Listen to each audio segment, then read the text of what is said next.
Imagine if we could establish a level of trust that on our network we can verify that a computer really is who it says it is. By bringing mutual authentication and trust into networking, we can make much better security decisions on when connections should be allowed. This can enable our services to talk to each other directly over a global internet without a reliance on a trusted perimeter. This mutual trust is the foundation of a zero-trust security model. In this video, I'm going to walk through the choices I've made on my own network to implement zero trust. This includes Nebula, the open source zero trust overlay network that's completely self-hosted and designed for highly scalable distributed systems. So come along on this adventure. Special thanks to ProtoArch for sponsoring this video. More about them in a bit. Also, because this video is quite long, feel free to use the timestamps below to skip around if you're using it for reference. Now on to the video. So, since you clicked on this video, you're probably wondering, what is Nebula? Nebula is fundamentally an open source overlay network for zero trust. So what does that mean? So unlike a traditional VPN that's point-to-point, we configure both ends of the link, Nebula is a mesh. The nodes have an address, they figure out each other's public addresses, they establish a tunnel to each other, and they mutually authenticate using their certificate. This is different from something like OpenVPN, which is distinctly client-server based, or even something like WireGuard.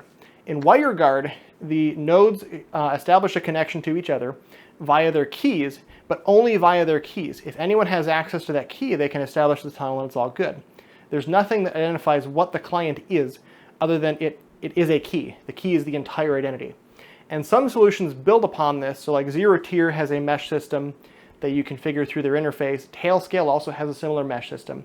But Nebula is fundamentally based around the idea that every single node of the network runs the agent. So you're not bridging a bunch of your networks like you might with Tailscale or ZeroTier. You're not bridging your home network with one agent on your router. The agent runs on every single node.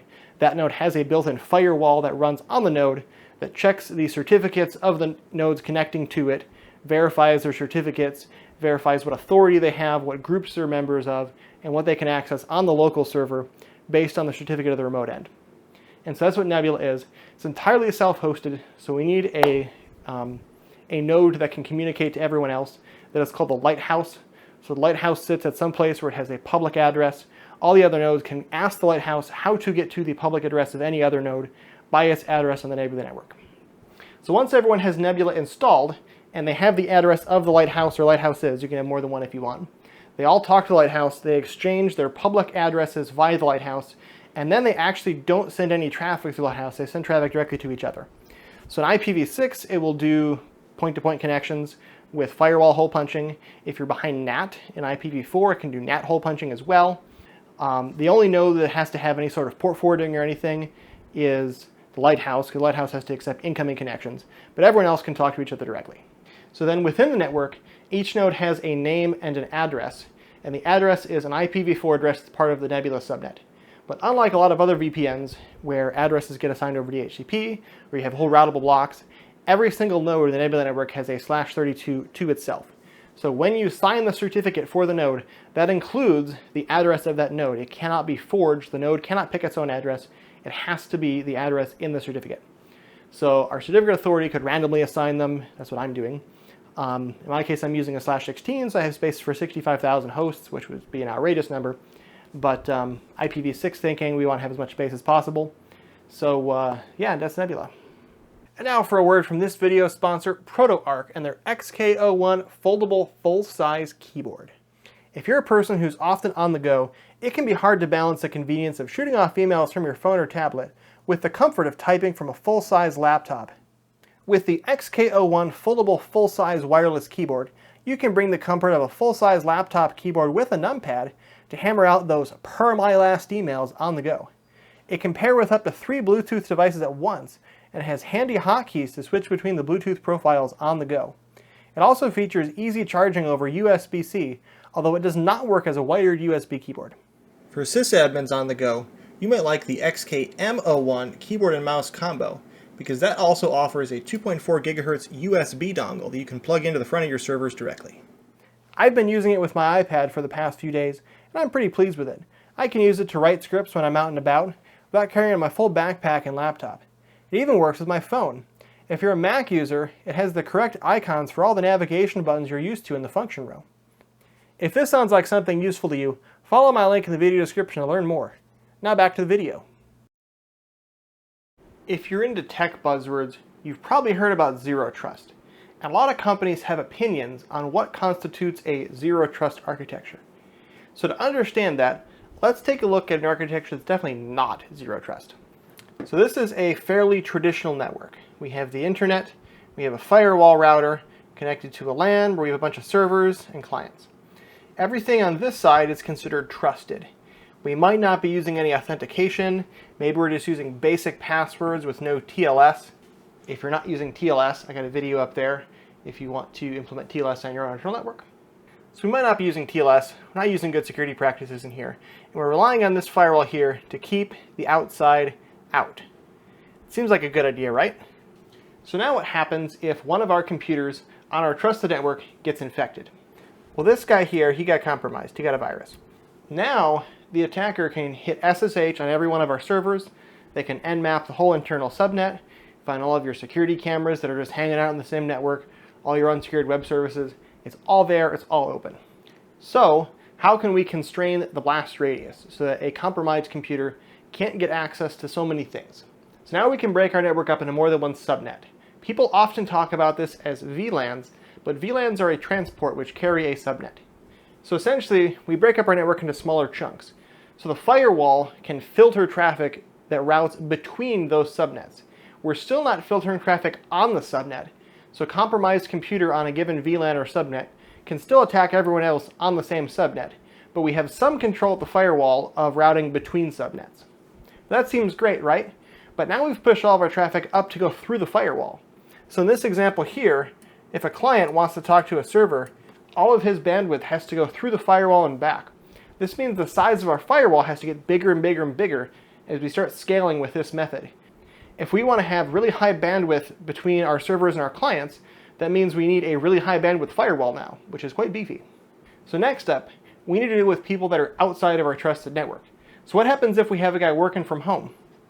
This guy here, he's working from home. He needs to be able to get to stuff over here on this network. So how do we tunnel him back to the network?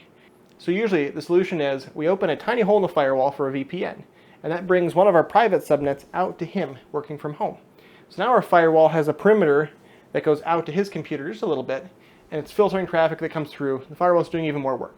So how do we scale this security solution up? We don't want to have to deal with a single firewall that's dealing with interrouting between all of our different networks, all of our firewall policies, all of our remote access policies, all in one place. We could obviously split this up into more than one device and use redundancy or something like that, but that's still not scalable to thousands of users. So instead of assuming our poor firewall in the center of the network can handle all of our security needs, why don't we break it up a bit?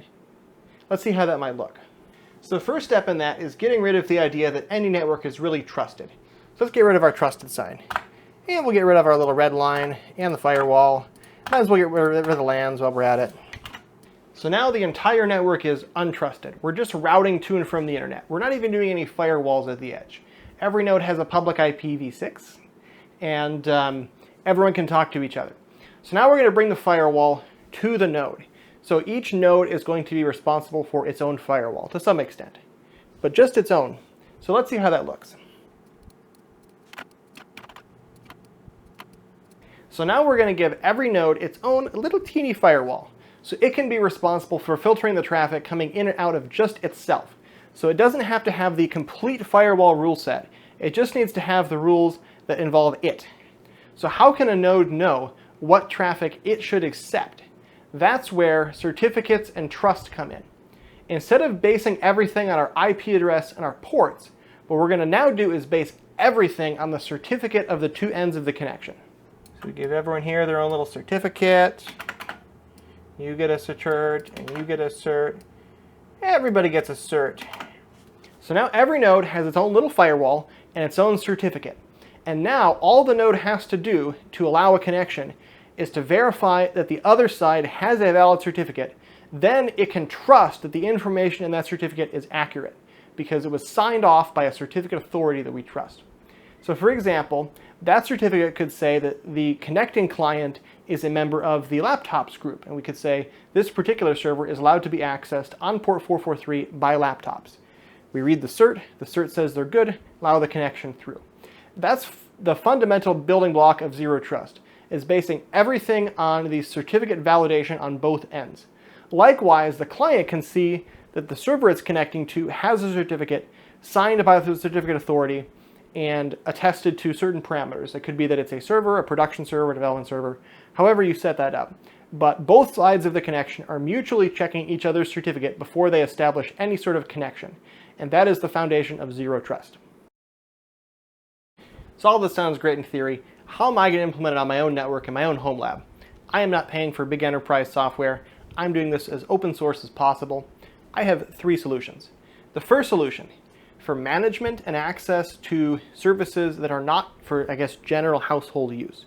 So this would be my Proxmox Web UI for services that talk to services and for things that I access essentially for administrative work. I'm going to use an overlay network called Nebula. That's what this video is about. For services that clients access, so people from my family, friends, etc., I'm going to use mutual TLS. This is where the client provides a certificate and an HTTP request. That would be a layer 7 TLS thing. And third, for some devices, they're going to get treated with the walled garden approach that I used to do, especially for home automation devices. So my security camera network, my IoT kind of stuff, that's still going to stay on its own separate network. It's separate from both the Nebula network and mutual TLS. And it will have much stricter access controls. So I'm not just going to put everything on the IoT network, but that's not the topic of this video anyway. So let's see how that looks in my diagram. So I've got all my stuff here with certificates and mutual TLS.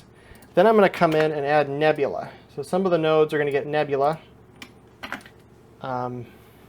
So one important thing to note here is that I elected very specifically not to base my entire security around a VPN. So a lot of people will either just wildly open ports to the internet, which is terrifying, or with no security. If you're using good TLS and stuff, that's perfectly fine. Or they'll use a VPN home and treat that as they're in the secured network, everything's safe. And what I don't like about that is that you have complications with split tunnel routing with VPNs. If you're using IPv4, you have a lot of problems if you're on a hotspot network that's using like 10/8. Using the entire 10 space, you can't use that for a VPN route, causes problems. So I'm not using that. I also don't want to funnel all of my traffic back home.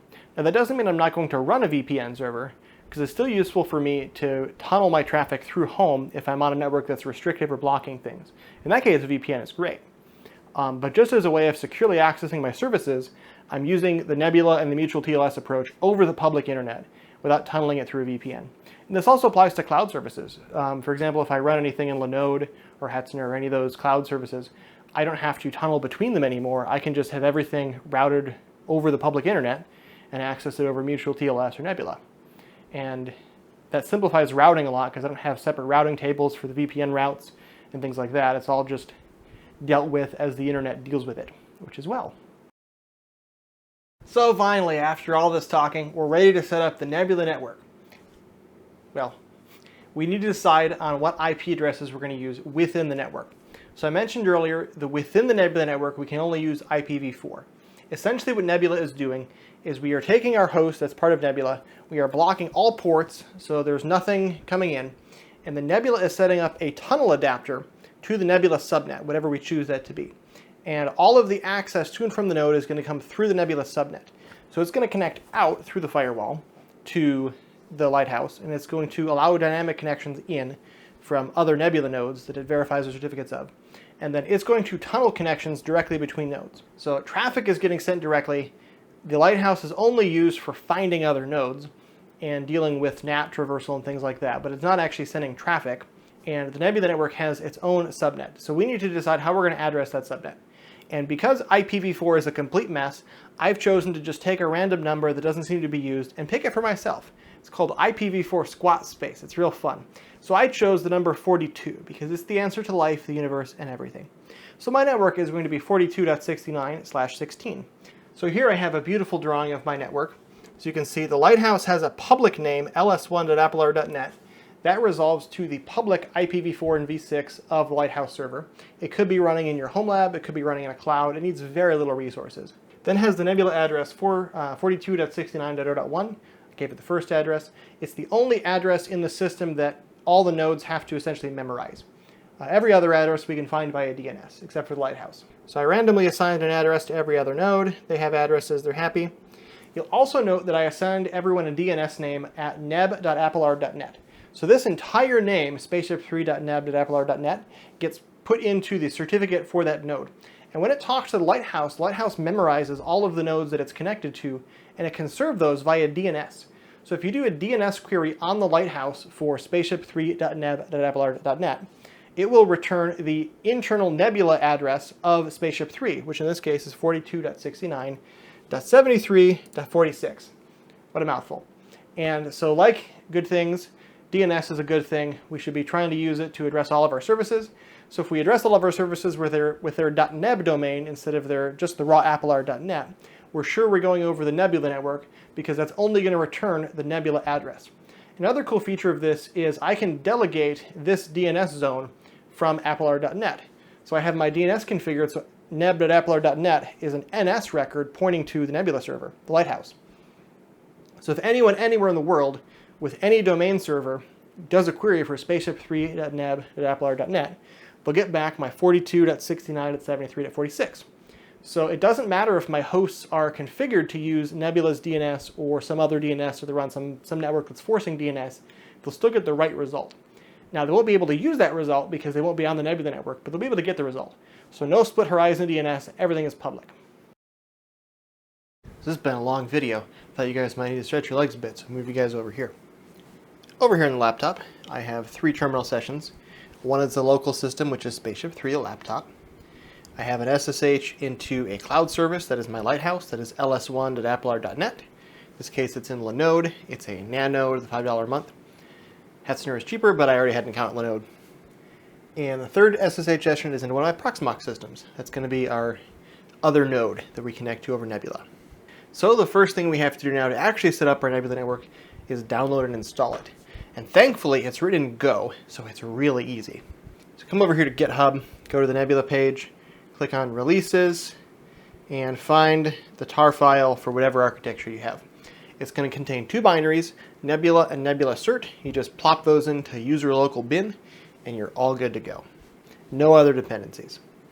So in this case, I'll pick one. So we're going to do AMD64, copy that link, come back over here, wget it,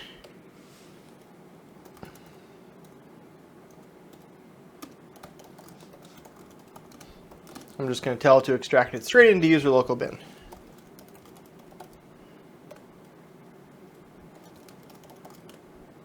Look at that, we got Nebula. So I'm going to go ahead and do that on all my systems. They all have Nebula and Nebula cert, the 2 binaries. So now we need to choose which system is going to be our certificate authority. And this is going to keep the root private key for our Nebula network. That means that this root private key can be used to issue new Nebula certs. It's a good idea not to put this on one of your public nodes like your Lighthouse, because that's the most likely node to get compromised. Its address is well known and distributed, etc. I'm going to do this on my laptop for the sake of the video. So down here in the blog post, got the command. The command we need is Nebula cert, and then CA, because we're doing certificate authority. And we can give it a name, -- name. You can also give it other options, such as the expiration date.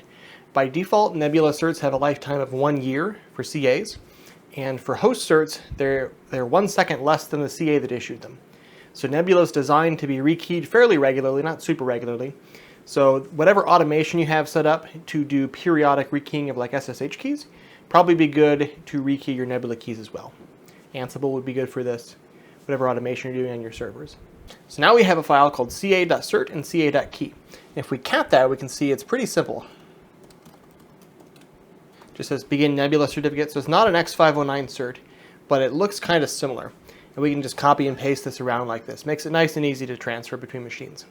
Okay, my producer wants to help a bit here. So next up, we need to sign all of the certs for all of our nodes. It's possible to generate a private key on the node, generate a public key, copy that public key over to the certificate authority, sign it by the CA with all of the additional information that's attested, which is the IP address, the name, the group membership, and then transfer that cert back. It's also possible to tell the CA just generate the whole thing, we'll copy the key, acknowledge that's less secure. For standing up the network the first time, I'm going to generate all the certs on the CA. If you want to see the more secure method to put in your scripts or whatever, blog post has all that too. Paste. There we go. So now you have a file that is the name of the host .cert and .key.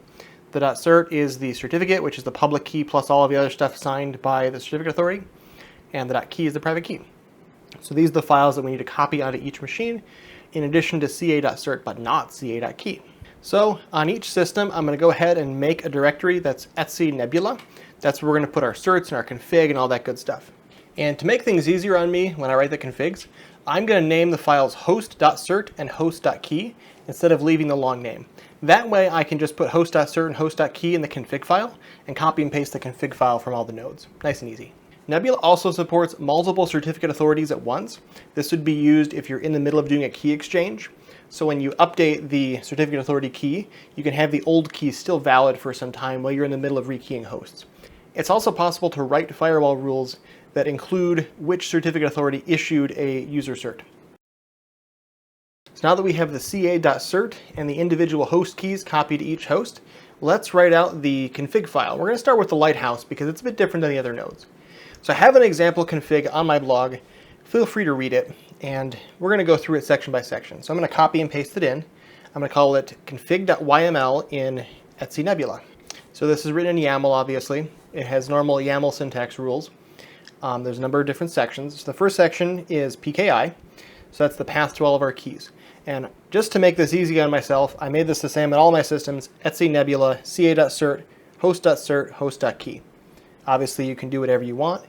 It's also possible to put the certificate directly in the YAML if you want to do that. If you're generating this in Ansible or something, it might be better to do it that way. I don't know. Next up, we have listen. This is what public address and port the Nebula service uses. For most nodes, you can leave this absent and just set it to 0. And if you do that, it'll pick any random high port number, which is normal for applications, because the port number doesn't particularly matter. For Lighthouses, though, the port does matter. So we set it to 4242, and we say bind to any address. There's no static host map for Lighthouses. Then we have to tell it is a Lighthouse, and it should serve DNS. There's some settings for that, including what host and port to bind to for the DNS server, and firewall settings. So every single Nebula node has its own firewall, and you write the firewall rules in the config.yaml. And in this example, we allow anything outbound, and we allow anything inbound ICMP, and we also allow DNS inbound, port 53 UDP. So that's pretty standard for Lighthouse to allow those things. We'll get more into the firewall config when I work on some other nodes. So let's save that, and let's start up the Nebula server. So I'm already running as root, but I'd have to sudo if I wasn't.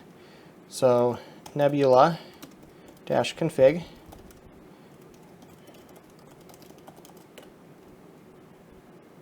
Okay, it appears to be working, so that's a good sign. So it's obviously running, but we would like it to run all the time as a service. So I have a systemd service file too, we can copy that in. So etc systemd systemnebula.service. And then we'll enable it now.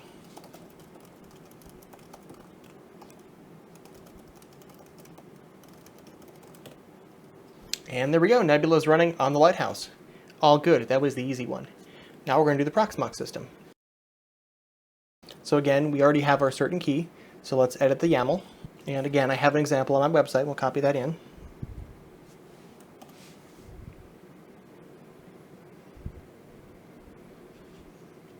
So this one is slightly different, and I'll have to explain the differences. So we again have PKI. Because we're not a Lighthouse, we need to have information on how to reach some other node of the network. This is called the static host map. In theory, you could put all of your hosts in static host map, but that would kind of defeat the point of having a Nebula network. So here I have the Lighthouse, and you can have more than one Lighthouse. Large organizations might have like one per continent or something. You don't need very many of them. Just enough that you have some sort of redundancy if you care about that. So I put my Lighthouse here, port 4242. So that's the public address. And then the private address in the Nebula network, I also put that as well. There is also a very frustrating config element called static map network. this tells it what network family to use when contacting the Lighthouse.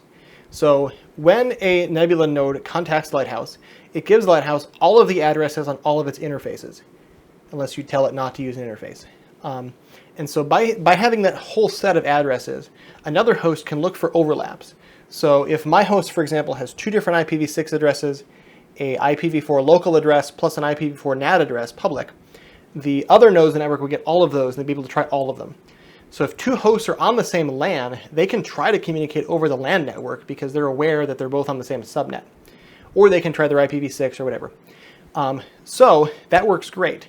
But the only way to know your public IPv4 address with NAT, because NAT breaks everything, is for the Lighthouse to see where the packets came from.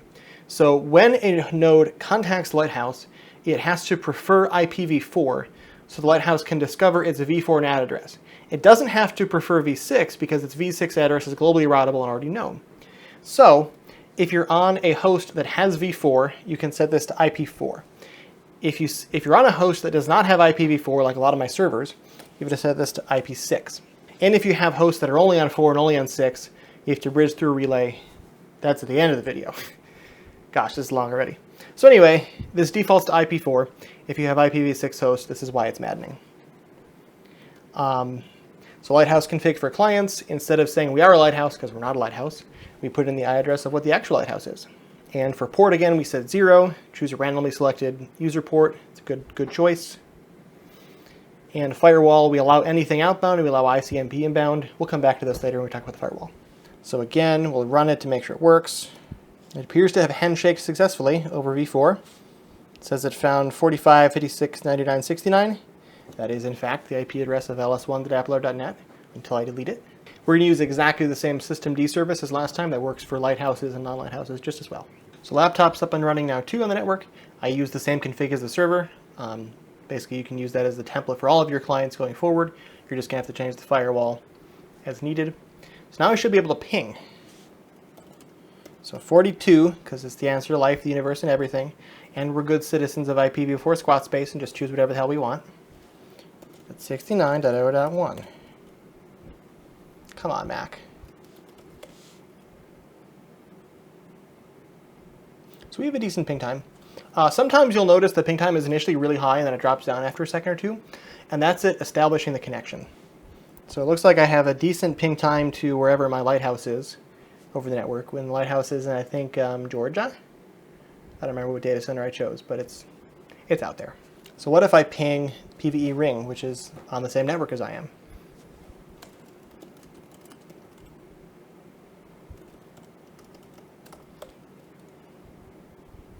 Yeah, so it started with 41 milliseconds. Then I dropped down to 3 milliseconds. So what Nebula will do is it will buffer the first few packets while it tries to establish a tunnel. So it's activated on demand.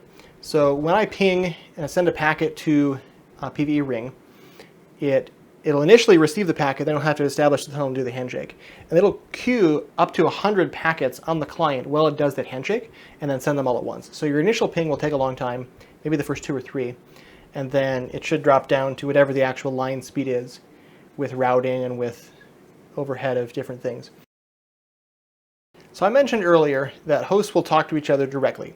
So what happens if I have a server that's IPv6 only, which most of my servers are, and my laptop, which I've intentionally disabled IPv6 on like a madman, or like a public hotspot operator, those bastards.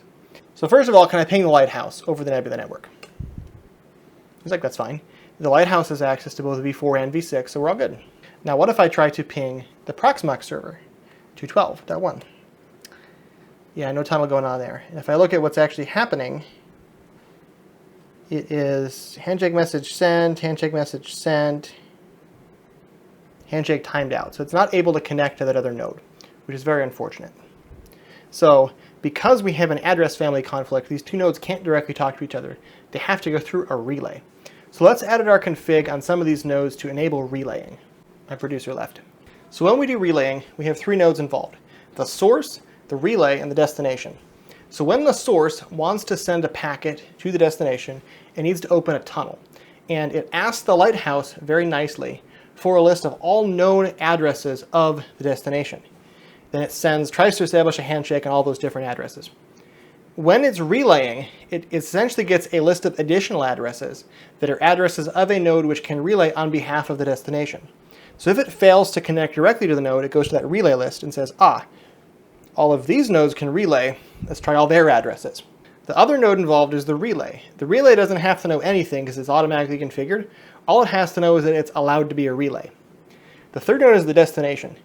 So for the destination, to allow relaying, we have to delegate nodes that are allowed to relay on our behalf. So in this case, all of my v6 servers, I can add the Lighthouse as a allowed relay node. And on the client side here, unless people are actually sending packets to my client on a tunnel that's not already established, which is pretty unlikely for a laptop, I don't have to add anything to laptop config at all, because only the destination of a tunnel that needs to set the relay config. So on the Lighthouse, let's edit the config again. So we're going to go all the way down to the bottom of the config, and add a little section that says we're allowed to be a relay.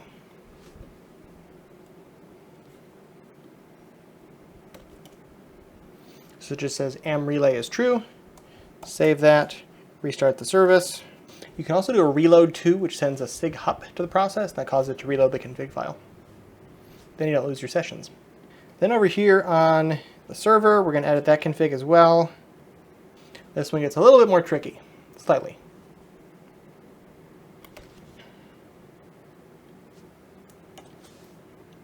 So here I say use relays as true. So this node is allowed to be reached via a relay.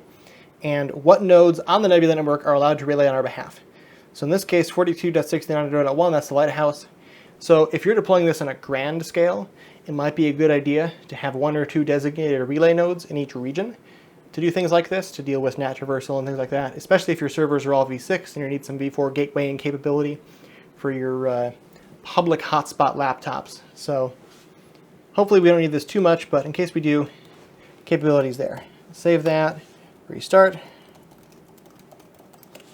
Now my ping should work. So here we go. We're able to ping the server now. I'm v4 only, the server is v6 only, so our packets have to go via the Lighthouse, which makes the latency way, way worse. So not great for Lighthouse bandwidth, but in a pinch, it is doable. So I said my test server is a Proxmox system. So let's use the firewall example as getting to the Proxmox web UI. That's on TCP port 8006. So we're going to go to the Proxmox system. We're going to edit the config.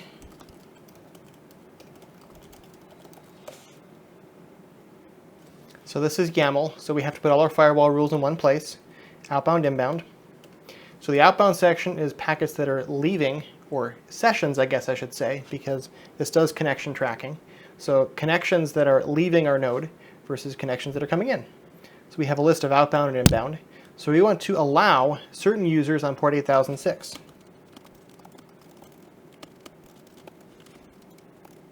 So proto has to be ICMP, TCP, or UDP, or any. If you're doing port 443 stuff, you might want any. So you can use HTTP3 quick. Otherwise, TCP is probably what you want for web stuff. And we have lots of options here. So host would be an address. We can also use group or groups. So group singular lets us put a single group. And if the client is a member of that group in their certificate, then it will allow the packet through. If we use groups plural, then the client must be a member of all of the groups in the list. And if we want to have an either or, we put the firewall rule twice. Now I should be able to come over here to Safari and get to that Proxmox web UI. For https://42.69.212.1:8006. Ooh, the connection's not private. And there we go, Proxmox web UI. So in this case, I'm letting anyone get to the Proxmox web UI, but because you're adding these groups when you sign the certificate, you can sign the cert for very specific roles. So you can only allow your front-end web servers to get to database servers and nothing else, or caches to get to web servers or things like that. You have a ton of control over who can get to what in the system by setting up your groups correctly and using a group-based firewall instead of an address-based firewall. Very, very flexible. I also have a ton of examples on my website of snippets of firewall sections for different examples, so like quick, port ranges, hosts, that kinds of stuff. See the blog post. They have documentation as well from Nebula. I think mine might be better at this point. So yeah, that's the firewall. It's pretty powerful. I know this video has been going on forever. I got one more trick on my sleeve, and that is DNS. So I mentioned earlier in the video that all of these host names that are in the certificate are going to end up in DNS. And that's a really clever way that Nebula works. So when a Nebula certificate is signed, it includes the IP address of the Nebula network, the name, which can be whatever you want, and all of the groups that that node is a member of. Now, if you make that name a fully qualified domain name, then the Nebula Lighthouse can serve that up over DNS, and you can delegate to it as an NS record. So let's do a quick DNS query for the Lighthouse already. So this is the public address Lighthouse. So it looks like it's at 45.56.99.69. And if I ask it for a quad A, we get 2600, blah, blah, blah, blah. So it has a public v4 and a v6. What if we ask for an NS record instead of an A or a quad A? It takes a long time for DNS to propagate. So I have a specific DNS server that I know will work.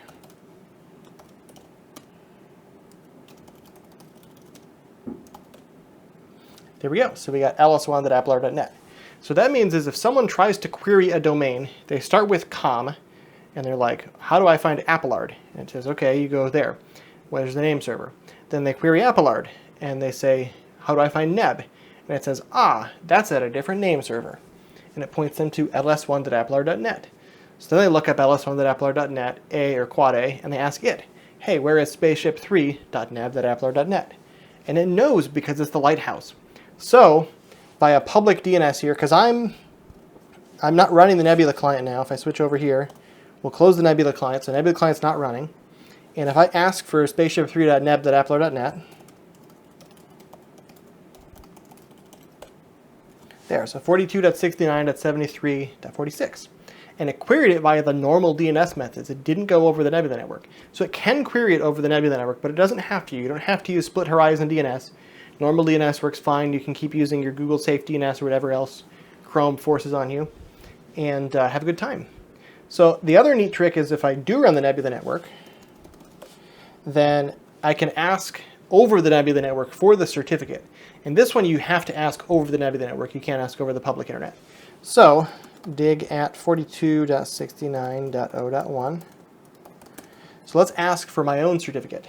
So it's going to be a text record at the IP address. So 42.69.73.46, type text.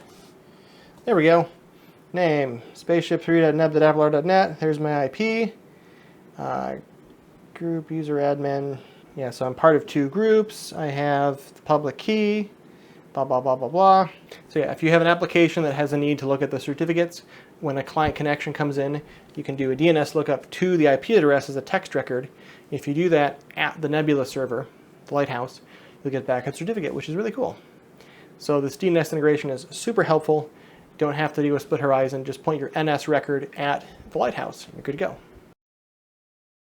So I hope this video wasn't too long for you guys, but Nebula is something that I'm really enjoying working with, and I love the flexibility it gives me in setting up my network all public without having to bother with like internal firewalls and stuff like that. I can set the firewall rules on each host, who should be able to access it, what groups. Group-based firewall is an extremely powerful tool that I'm very happy to add to my home lab. It's not terribly difficult to set up.